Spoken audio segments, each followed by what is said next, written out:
Don't worry about what I'm saying. Just do what I tell you.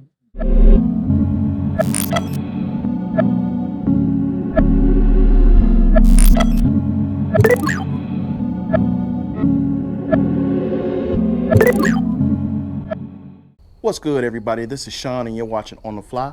And the movie that I want to talk about today is Run, Sweetheart, Run. This movie stars Ella Balinska. She plays the character of Cherie, where she is really down bad on her luck and she's trying to move up in the world. She's with this law firm, but it seems like they're not really taking her seriously. So she's trying to do everything that she can to make her boss proud. And so she's trying to take on any type of assignment to make sure that she can move up in the world. So what her boss does is send her out on assignments to try to, plug in things to make sure that their law firm can kind of get up there. And in the midst of that, she's so tied in with work and trying to be good and balance her life that she messes up. So in order for her to, get where she wants to be, she's gonna have to, make up for it. So the boss calls her like, hey, you messing up. Like, what I'm saying? You booked me on my anniversary night and then you booked me with someone else. And she like, dang, I didn't even know. Like, I can't even believe I missed out on that. He like, you gonna have to fix it. You gonna fix it. She was on the bus, and what I thought was weird is that they had this horny dude. Like, he just come up out of nowhere and just start feeling on her. Like who does that? I understand that women get violated and all that kind of stuff, but I did not understand that this dude, I mean, he was like this, like he seen her and it was like, boom, I'm on her. And he just started feeling her. I thought that was weird. And then she didn't even really do anything about it. She kind of let him do it while he was on. We don't care about that. Let's just move forward. So her boss tells her like she needs to fix this problem, and what she can do to fix it is she can go on this dinner date with one of the clients so they can kind of seal the deal on this case. I don't know if it was necessarily a case, but I guess to keep the client with the law firm. And so she agreed to do it, and she was like, well, when can I do it? And the boss was like, you're gonna have to do it tonight. And she like, damn, well, I ain't really got a babysitter. He like, that ain't my problem. Like, you messed up this, this situation. Now it's your problem. You're gonna have to fix it. So she like, all right, I'm gonna do what I can. So at the very last minute, Cherie, she calls a babysitter for, her child. At first she's being a mother, she's rocking the baby to sleep and she's making sure the baby is taken care of before the babysitter gets there. Babysitter gets there and she's like, thank you, blah, blah, blah. You really helped me out. I'm gonna go ahead and deal with this client, so I shouldn't be out too late. But I appreciate you. Babysitter's like, don't worry about it. I'm gonna take care of the baby. You go ahead and do your thing. Go ahead and seal the deal. She like, bet. Now, in the midst of that, before all this happened, Cherie was on her girl time, and she only had one tampon left, and this badass kid had the tampon, and Cherie needed to use it. Cherie needed to use the tampon. The baby throws the darn tampon into the toilet, gone, wasted. So Cherie, she takes an Uber over to the client's house. She pulls up and it's like this big old mansion. And she is just mesmerized by this client's house because it's so huge, and she just like stuck like, man, I wish I could live in a situation like this. But in order for her to get to that point, she's gonna have to go ahead and, get this client back on point, have her boss approve, so to speak. So Cherie, she opens the door and she sees this tall, blonde, blue-eyed guy, and she just mesmerized. She looking like, dude, I'm in love. I'm talking about love at first sight type of stuff. Not only does this man have money, and that's probably all they got because he really ain't that cute, but she looked at him as a dreamy dude. He had money, and you know what? He wasn't making it any better because he was just looking at her like in awe, like, man, like she bad, like she's a baddie, and I'm gonna go ahead and take her to the crib. So she like, I bet. Titties. So they go into the crib. He over there, he basically just wowing her. Like, he hitting her with the, he charming her to death. She's stuck. Like, not only is she, messed up by his looks and, you seen that he got money, he really a good talker. And so he own it, and she just like fascinated by this man. He dips off and was like, hey, you want anything to drink? He makes her a drink. As she's kind of looking around, she notices a blood spot. Lo and behold, she's on her girl time. God damn, you dirty bitch. So she's trying to like clean it up, like, damn, like she bleeding all over this man's crib. She needs to tighten up because she really out here out of order. She out here, I can't say free balling because she a female, but she out here commando style, and she need to go ahead and get that taken care of. So she's like, man, can I use the bathroom to freshen up? He like, go ahead, go to the back. She like, bet. So Cherie, she's in the bathroom, and she like, she got to clean herself up. Now, she ain't got no tampons, so she really trying to clean herself up. throw stuff in the trash, make sure she good. Only thing is, the crib is so immaculate and so clean that she didn't want to just leave bloody tissues in the trash bag or in the trash can. So she, balls it up and puts it in her purse so she don't leave no evidence that she out here commando styling it, bleeding everywhere. So she comes back out having a good time, and dude is pretty much mesmerized by her beauty, and she really liking this dude. He like, look, I'm glad that I'm not meeting with my lawyers. You beautiful. I know we supposed to be doing this like on a business type of meeting, but let's just go out on a date. Let's go chill. Let's go kick it. And with her being all, she like, bet we could do that. So he takes her to this fancy ass restaurant. I'm talking about clean, it looks like a little sushi place, and they got the whole little setup. It's nice inside of there. And so they really, they really conversating, they really vibing off each other. And all of a sudden, this big ass, you know what? It wasn't even no big ass. It was a little ass dog, which kind of makes me think, why the fuck would you bring a dog in a fancy restaurant? Leave that motherfucker at the crib. People like that pisses me off. It's like you bringing a dog in. It's not human. Like, you don't bring no dog to no establishment like that, especially if it ain't no service dog, which it clearly wasn't. But that should have been the first red flag from Cherie, because dude snapped. He, have control of your fucking dog. I'm talking about he went smooth off, and now she looking at him like, my God, no way. Dude, that was a crazy ass outburst, but I'm gonna keep it a buck with you. If that would have been me, I would have said not only that, but I'd have been like, why the fuck is you bringing this dog in this nice ass restaurant? If I'm finna spend hundreds of dollars, I don't want to have no dog sniffing, barking, or anything like that on me while I'm trying to eat. Feel where he coming from. But at the same time, on her end, dude kind of snapped. He was a little bit excessive, I'm just saying. So, she pretty much overlooked that, and they having a real good time. He takes her out skating. She really falling for this dude, like she own him. He like, man, look, you can come back to my crib, the night ain't gotta end. And she like, I bet. And she was like, but nah, I really gotta go, I got a babysitter. He like, well, I tell you what time you waking up in the morning? She like 6:30. He's like, I'm gonna set my alarm for 6:30, that way I can wake up early, go ahead and cancel that Uber ride. Don't even trip, I got you. She like, I bet. Here she go again, she stigmatized. Thirsty ass. And so he like, you sure you want to come in? Like, you ain't got to, but if you want to, cool. She, she being thirsty. She like, nah, I'll come in. It's all good. We could chill. So he like, I bet. So she walks into the crib. I'm gonna tell you what some player shit. I'm gonna reenact it for you. So, she goes into the crib. We as the audience are following him. We the camera, but we following him. She goes into the crib and it's zooming in. He turns and looks at the camera and goes, stop. And the camera just stops. And he shakes his head like, and then next thing you know, door closes. Crazy about it, I don't know what he in there doing, but he giving her the business. And I ain't talking about sex. He whooping her ass. He probably slamming her, throwing her all over the place. Whatever it is, he getting down on her. She comes busting out of the crib. Run, bitch, run! And she like scared for her life. Title, man, and that's when the movie just starts. Boom. That's when oh, it's about to be some. She running for her life. She trying to get up out of there. Crazy part is, wherever she running to, no matter where she runs to, dude just appearing out of corner. Like, he just appearing out of nowhere. First he right here, then he right there. So it's like whatever corner she turns, boom, dude just like he there. He like transporting pretty much. And you don't really know what the hell he is. You don't know if he's an entity. You don't know what he is. He's just appearing. And she can't get away from this dude. So Cherie all busted up and looking real strung out and beat down. She runs to this, I guess this little strip in LA, and she calling for help. And people looking at her like, nah, she must be a druggie. And she looking real down bad. They asking her like, what you want? She like, man, let me call my babysitter. Let me use your phone. They looking at her like, yeah, all right. Like, nah, you ain't finna run off with my stuff. And then she like, well, they like, well, what's the phone number? She like, I don't know, it's in my phone. Like, 99% of the people in the world don't know phone numbers anymore. Back when I was a shorty, you had to memorize phone numbers like that.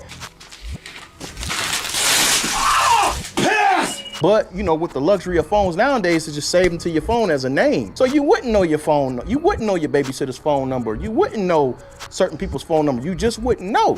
And so it was real telling how society is these days. It's like people won't help you and they won't, I don't know. I mean, I guess people been burned for so long that, it's whatever. So they like, well, can you at least, so Cherie like basically like, can you call the cops for me? Like, I need to call the police, somebody attacking me. And the old girl who called the police for her, she like, yeah, I think she on drugs and she all messed up and all this kind of stuff. So send somebody. They like, I bet. Next thing you know, she in the back of a police car. They start kind of going flash back and forth, and they showing all the events that happened from that point on. And it's like everything that she's saying, they pretty much like throwing it to the side, and they not treating her like a victim now. They treating her like a suspect, and they think that she just lying. And that's real troublesome that a woman in need of help, they don't believe her. So the police, being assholes, they lock her up. They throw in the cell. They like, look, you know what I'm saying? Like, yeah, like we'll take care of it. Like she's saying, she could have been treated as like a rape victim, attacked, and she's saying she's been beaten. They like, yeah, whatever, man. You know, whatever. You gonna go ahead and get locked up in the cell. So while she in the cell, she is in with this inmate, and she starts talking to the inmate. And as she's telling the inmate about certain things, the inmate like, hold on, like dude, tall, blonde hair, blue eyes, he hates dogs. And Cherie like, yeah. The inmate just straight up flips like, y'all need to get me up out of this cell. Old girl trying to get me killed. And Cherie like, wait a minute. No, you did. Hey, Jay.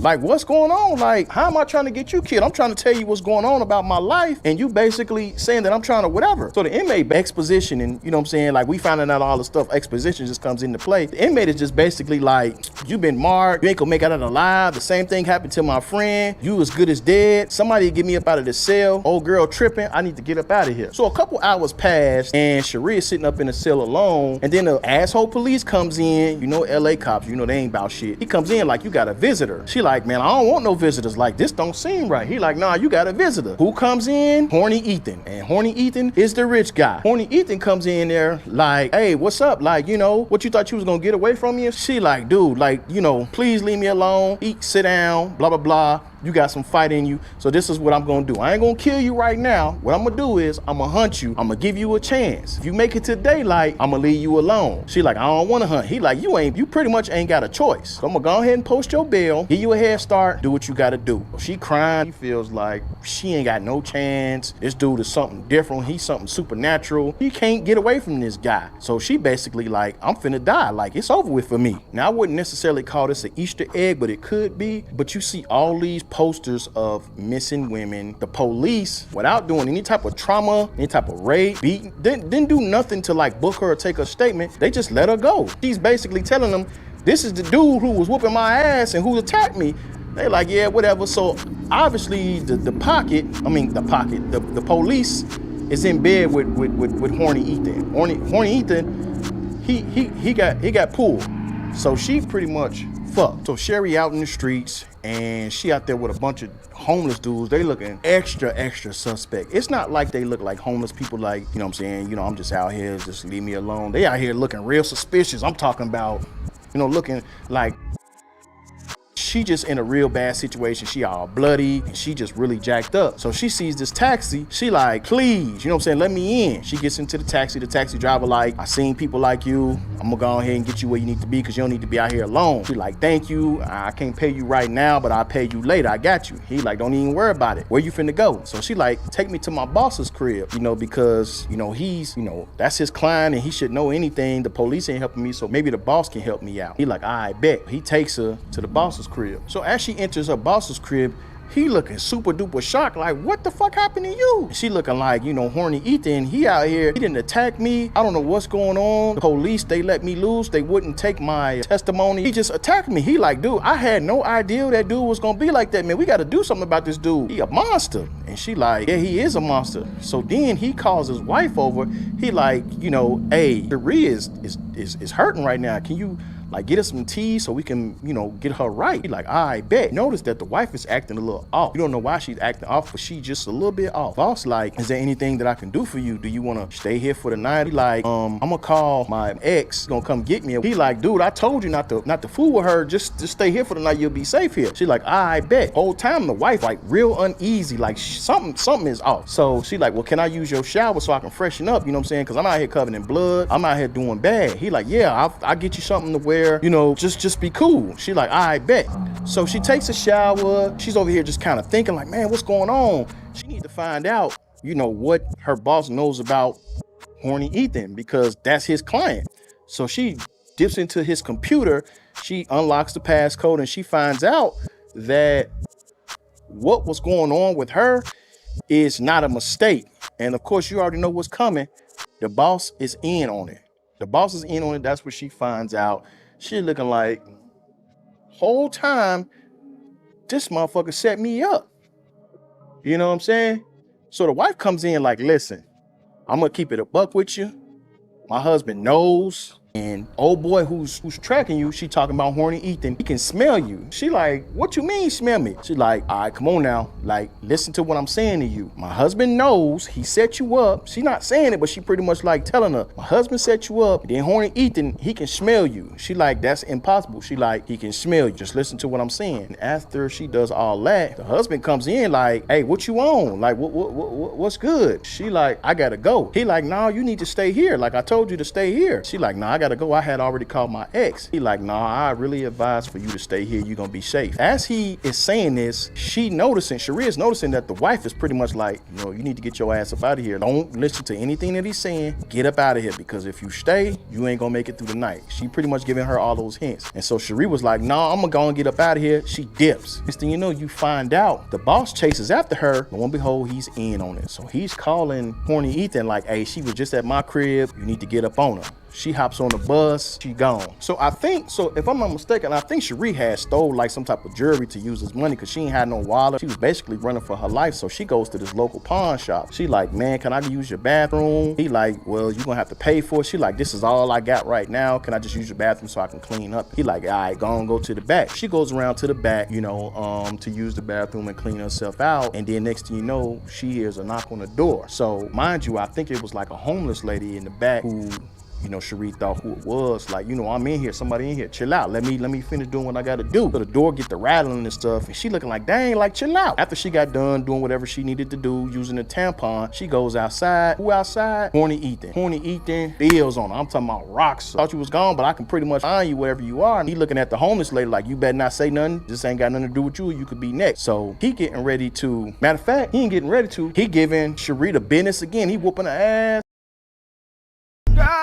And all of a sudden, pawn shop dude with the shotgun come out like, dude, get up off of her. Like, what you doing? And he shoots the shot. And so horny Ethan like, this ain't got nothing to do with you. If I was you, I'd walk away. He like, nah, you need to get up off of her. So he turns and looks at him like, if I'm you, walk away. And so pawn shop like, I bet, puts his head down, dips off. Bitch ass nigga, you So horny Ethan turns and looks at Cherie, and she give him that Craig versus Debo treatment. She smacks him in the head with a brick, you know? And so he out for the count. She dips out. He finds her ex-boyfriend or something like that, and she pretty much is like, dude, just go. And he got to be the most whitest black man I ever seen in my life. He was so oblivious to his surroundings. He wasn't looking around. You know, he wasn't on the swivel. You know how you got to be on the swivel. He wasn't taking a word for her. She like, go. Like, I mean, he could clearly see her face all beat the fuck up, like she was attacked. And he just like oblivious to everything. He made me so mad. I was at the edge of my seat like, nigga, if you don't go. So she finally tells him like, dude, I tell you, just go. Like, just drive. He like, where to? She like, dude, just drive anywhere. Just get the fuck up out of here. So he finally dips out, and the whole time he being an asshole. Now, what I thought was kind of weird is she went from being attacked to now they arguing about their relationship. Who gives a fuck about your relationship? You know, your past relationship. It's a motherfucker out here who ain't acting human. He done whooped my ass twice. He done caught up with me twice. I done got locked up. And he looking like, dude, I ain't never known for you to be like that. You ain't no fighter. And she like, dude, this is what I'm going through. And he just like, all right, whatever. So as they was driving, hit something.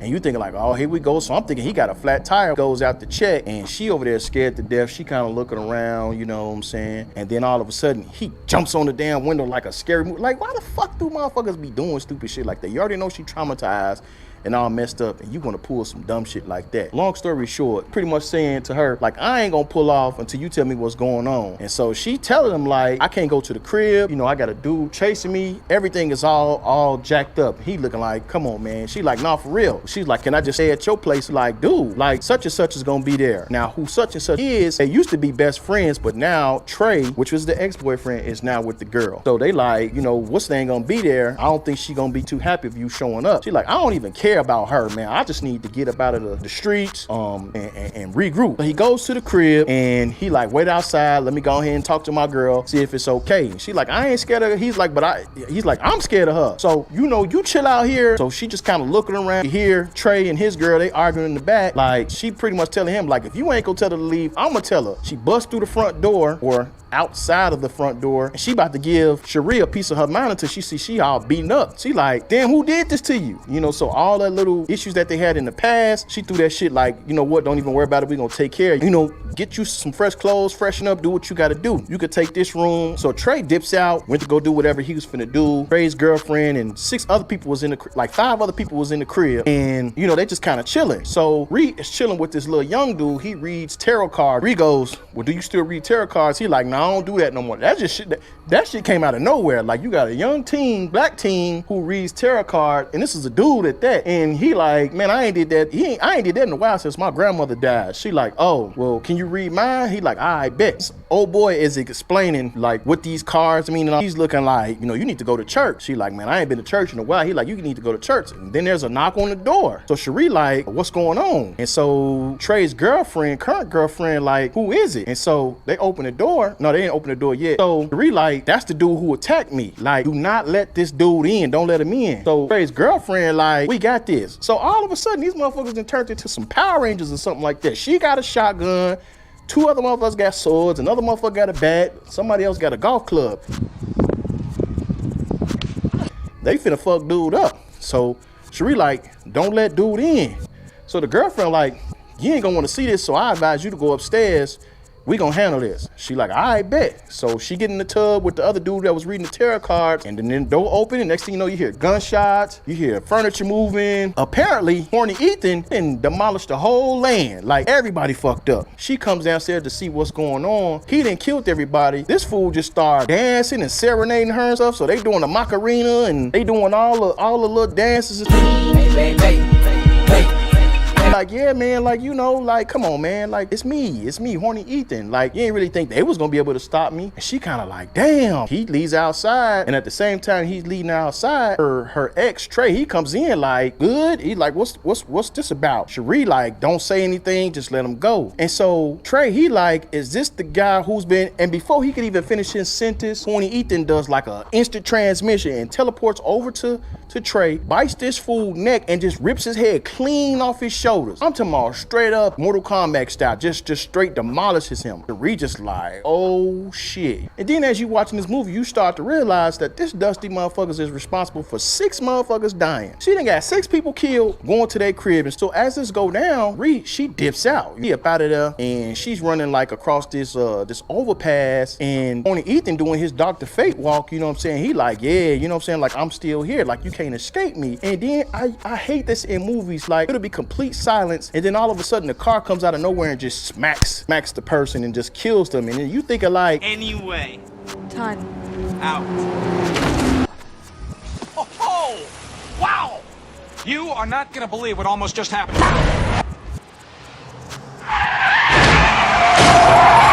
Why are you concerned? so this car didn't see this person that's been standing in the lane for like some odd minutes, and you don't see that. And then not only that, the car didn't stop. It didn't check to see if dude was okay. He just flat out hit dude and got on up out of there. Cherie like, damn, like he got fucked up. But she also seeing that he's still moving. So next thing you know, she started having like a little vision, like a little flashback when old girl told her, hey, he can smell you, so you need to do something with that. Now Cherie, she got a little tampon on her girl time. She takes the tampon out, she throws it over the overpass onto a moving truck, and the moving. Hell no! Hell no! Hey, boy, ain't no fucking way, boy. Boy, ain't no way, boy.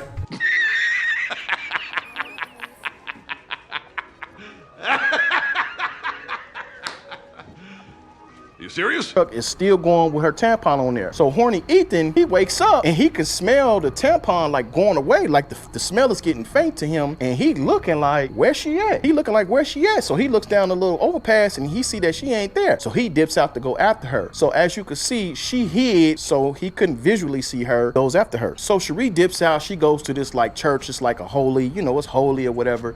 And she pretty much like talking to the father like, dude, I need some holy water. I need to be saved. Like, I got a dude that's attacking me, and I don't know how to escape him. So the priest is pretty much like, you know, you need to just go ahead and give up because you ain't gonna be able to escape him. And she wondering like, you know, why you talking to me like this? Like you supposed to be trying to help me or save me, but you pretty much telling me to give in. Only to realize that the priest that she was talking to is actually horny Ethan. This dude can shapeshift into different people. And the way she realized that is when she was trying to get away and she looked down, like at the benches, you see the priest is like knocked out or dead or in his own pool of blood. And you know, it really wasn't the priest that she was talking to. She was talking to horny Ethan, who shapeshifted into the priest. So horny Ethan is basically telling her like, ain't nothing you could do. You can't escape me. You know what I'm saying? I'm something that you ain't never encountered before. I'm this. And she like, I don't believe you. So next thing you know, this fool starts shape-shifting. Guess they didn't really have much of a budget because they didn't necessarily show him shape-shifting, but you could see the terror in her eyes. You could tell that he was shape-shifting because they were showing like flesh and all this stuff tearing and things ripping apart, but you don't necessarily know what the hell he turns to. I don't know if he's a vampire or if he's the devil or monster. I don't know what the hell he is and stuff like that. I know he like blood, and she supposedly got like a unique type of blood, something like that. So she terrified. She like, damn, it's over with. Like, I believe you. Like, you know, you really that. And so he get the licking all up on her again, and they see, you know, the priest just come up out of nowhere and hit him with the cross. Like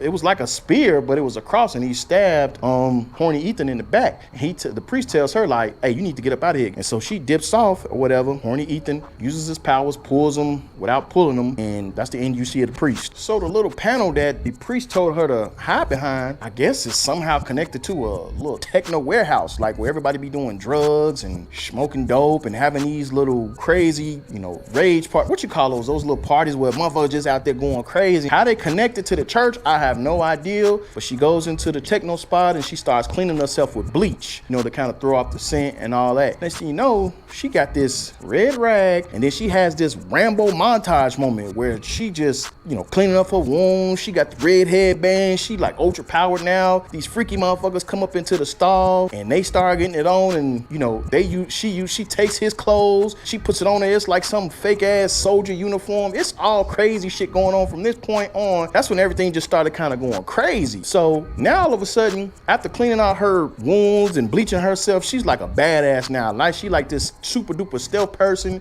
So she looks at these people's clothes, she steals the phone, she sees, you know, First Lady. First Lady is a person who tries to track down missing women. I don't know if I mentioned that, I might have failed to mention that, but I'm telling you now. So First Lady is the person who is the person that you reach out to like report missing women. And so she calls her like, hey, we need to meet up. You know, like something is going on, somebody chasing me. So the First Lady like, all right, meet me here. She like, I bet. Reed, she dips out or whatever. And I feel like at this point in time, the director must have owed somebody a favor, because they got this one lame dude who didn't even need to be in the movie. He had a freaking techno rave party, and all of a sudden he got a problem with old girl wearing a fake costume suit. Are you some type of soldier? It's like, this ain't got nothing to do with nothing. He just pissed off, and it's like 6 dudes that just surround her. I don't know if they finna jump her, I don't know what they finna do, but they got a real big issue about it, and it's clearly like a costume. Well, you didn't serve in Afghanistan, you need to take that off. It's like, this came up out of nowhere. Like, this literally came up out of nowhere. Then all of a sudden, these 3 girls come in and they save her, like, you know, leave her alone, like she with us. He like, yeah, whatever. So they all dip out together, and so they get into this women power thing when they get in the car, like, yeah, we gonna rock out and we gonna do this, we gonna do that. It's girl power. Next thing you know, Cherie kind of cracking a smile like everything gonna be okay. And the girl that's in the back seat with her, it's like, you good? She like, yeah, I'm good. What you say? She said, your head is bleeding. And then once she realized that her head was bleeding, next thing you know, car accident. But it wasn't necessarily a car accident. It was horny Ethan who just came up out of nowhere. And I'm pretty sure they must have used those 3 women as like a death count. Or should I say dead meat death count, because that just came out of nowhere. So now you realize Cherie is responsible for 9 deaths now. Is it 9? We had 9. I figured it was 9. Horny Ethan is like, yeah, like you can't escape me. It don't matter what you do, I'm gonna always be here. And all of a sudden, a dog, a fucking straight pit bull. We're not talking about a mud. We ain't talking about no German Shepherd, no shit like that. We're talking about a pit bull who would never roam the streets alone because motherfucker too dangerous. He just comes up out of nowhere and scares horny Ethan off. And he's like the protector now. So somehow Cherie, she makes it to the First Lady's place. I don't know what the fuck it was. It was like a trap house or something like that. It was a bunch of women who probably had been through something like that or was marked for death. And she made it there, and First Lady was basically saying to her some old bullshit like, oh yeah, you got the blood of a warrior, some bullshit. It was stupid, and it was a lot of exposition. Well, this happening, I'm sent here to kill him, blah blah blah blah blah blah this. And Cherie like, man, listen, you obviously the person that need to go after him, so won't you go after him? I'm trying to go to the crib. So First Lady like, look, you can't go to the crib. And she like, I can't go to the crib, I'll just stay in hiding. First Lady like, he's gonna go after your daughter, so what you gonna do? So of course that convinces her to go ahead and go with the plan, and she looking like, damn, I'm gonna have to go ahead and face this dude. These motherfuckers started dressing up like Cobra Kai. They was up in that motherfucker with geese and everything. I'm thinking like, what the fuck is going on? Like all of a sudden everybody got matching suits. And she pretty much like, all right, I'm gonna need you to go here, we're gonna use you as bait. And then that's gonna warm them out. Something about 5:25 a.m. That's when the sun sets or sun rises or something like that. That's when we'll get them. And I'm guessing the motherfucker's a vampire. Which was weird to me. We'll get into that. So Cherie, she goes to like the pier and she's ready to lure him out. First Lady like, yeah, this is the plan. So she goes to like this little carousel and she starts having these little flashbacks of her life, and horny Ethan somehow gets to drop on her again. So that plan didn't really work out. So he started, doing whatever, he beating her ass and she gets knocked out. Next thing you know, she wakes up. She in the Jesus cross man position and stuff. And what every villain has to do, you already know what, I'm gonna give y'all 5 seconds. What every villain does. I'm gonna give y'all 5 seconds. You know that the villain is gonna start giving his monologue. I'll rule the world, I'll take over. And that's basically what happened. He just started monologuing. So you thinking like, okay, go ahead and give it a finishing blow. He doesn't. So Cherie like, listen, look, you can kill me or whatever, but I want you to have me. Like, I don't want to be like this. I'm giving myself to you. Go ahead and, just let me loose and I'm gonna give myself to you. Now, this motherfucker was never vulnerable at any time in the movie other than getting the drop on him and stuff. He was never like so thirsty to the point where he's gonna start listening to her. And somehow she convinced him to let her go off her little, I don't know, crazy shit.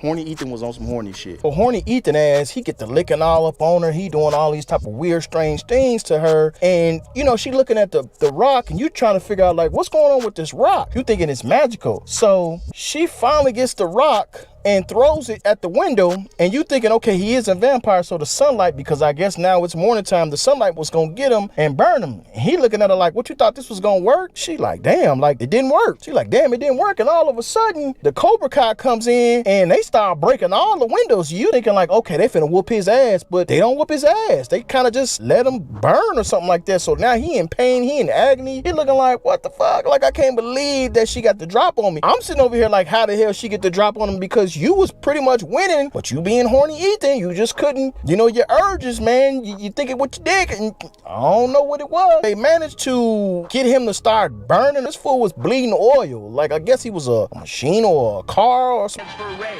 causing me and my car to become one.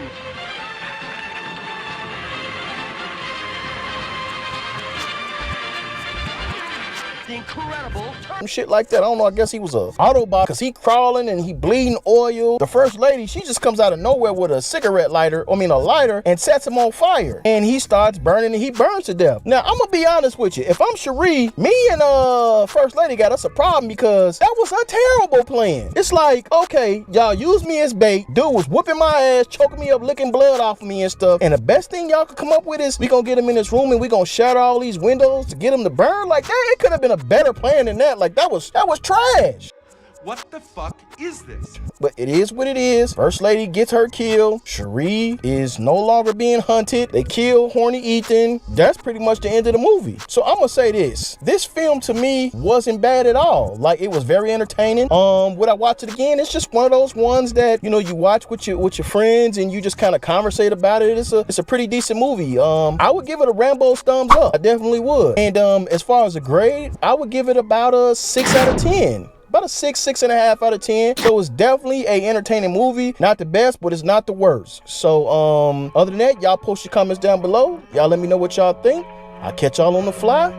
Peace.